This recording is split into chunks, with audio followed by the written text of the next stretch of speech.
Okay, so how do you solve a really big problem? Do you write a super detailed rule book and follow it, to the letter? Or do you just throw a giant prize out there for one single audacious moonshot? Well, right now, in the city of Vancouver, two massive missions are happening that are using these exact and completely different playbooks. Let's get into it.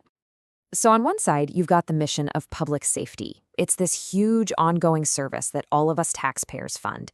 And on the other side, you have the mission to cure a specific disease, a targeted sprint funded by just one billionaire. One is all about maintaining a system forever. The other is a flat out race to a finish line. So let's break down their playbooks, starting with the one we all chip in for. All right, first up is the Public Safety Playbook. We're looking at the Vancouver Police Department here. This is a world built on rules, on process, and on this long-term public responsibility. It is designed from the ground up for stability and consistency. To really get the scale of this, just look at that number. Over $361 million. And that's not for a 10-year plan. That's the operating cost for a single year.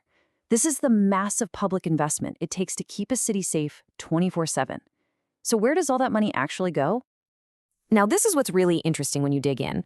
The vast, vast majority of this budget, we're talking over $280 million combined, goes directly to people. Salaries, benefits, overtime. That's pretty typical for a big public institution. The mission isn't just a goal, it's literally thousands of careers, and all of them are governed by a pretty complex set of rules. And this is the Master Rulebook, the Police Act. It's a provincial law that basically dictates how policing is done.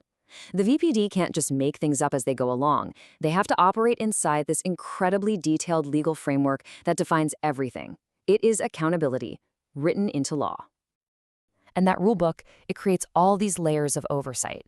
I mean, look at this list. You've got the police board, the independent investigations office for when things go seriously wrong, a complaint commissioner, not to mention all the other laws they have to follow. This whole structure is designed to make sure process is followed and power is kept in check.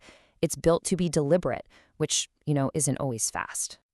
This timeline really shows you the mindset, right? Planning happens in these very methodical cycles. You've got annual budgets for the nitty-gritty, 4-year plans for the big priorities, and even a 10-year outlook. It's a system designed for endurance, for stability, not for making quick, risky pivots.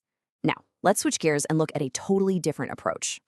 Okay, now for the Entrepreneur's Playbook, and this one is driven by Lululemon founder Chip Wilson.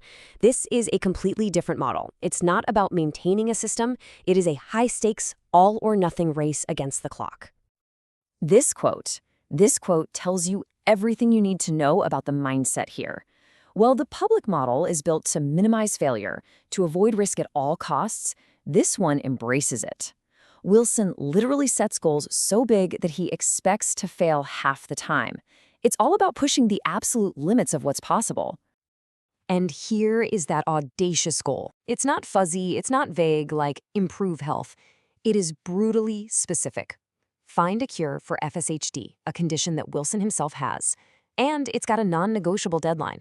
That ticking clock changes everything. So how do you get the best minds in the world to focus on your deadline? Well, you put up $100 million. This is inspired by the X Prize model, which means it's not a grant to fund a process. It's a prize for a result. It's designed to pull in talent from everywhere, from totally different fields, who think they have a shot at solving this one single problem. So the playbook, when you boil it down, is simple but so powerful. You set a huge, specific goal with a hard deadline. You offer a giant prize. You make every decision based on what gets you there the fastest, even if it's risky. And you accept that you might fail, because the reward is just that big. And this brings us to the most important comparison of all. How do these two models handle accountability? Is it about following the rules to a T, or is it just about getting the result no matter what? And right here, this is the whole story. In the public model, success is measured by process. It's a checklist. Did you follow the Police Act? Did you pass the budget reviews? Did you comply with oversight? In the private model, there's only one metric for success. Did you find the cure by the deadline? Yes or no? That's it. And Wilson himself explains how that deadline becomes the ultimate accountability tool. It forces everybody to ask a different question. Not are we following procedure, but what risk do I need to take right now to hit this goal on time? It just fundamentally changes the entire calculation. Now, let's be really clear. There's a powerful reason the public model is set up this way. Its kind of accountability is designed to provide stability and fairness for a service that literally never ends.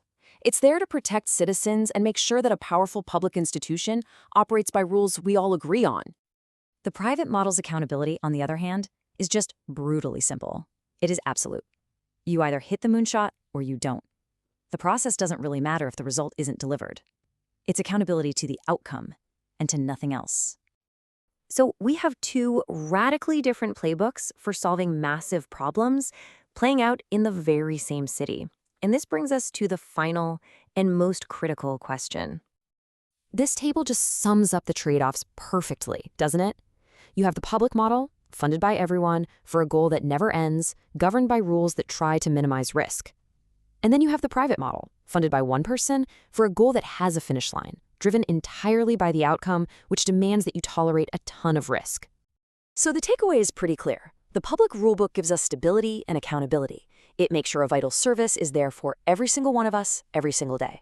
The price you pay for that stability, though, can be a much slower pace and a real resistance to radical change. The Moonshot playbook, on the other hand, offers breathtaking speed and focus. It has the potential to solve problems we thought were impossible. But it can't be used for everything, and it relies completely on the priorities and the bank accounts of a very small number of very wealthy people. Which leaves us with this question. As we face bigger and more complex challenges, from public safety to global health, what's the right balance here? Do we need to perfect our rulebooks and make them better? Or do we need to figure out how to launch more moonshots? The answer probably isn't one or the other. Maybe the biggest problem we need to solve is how to get the best of both.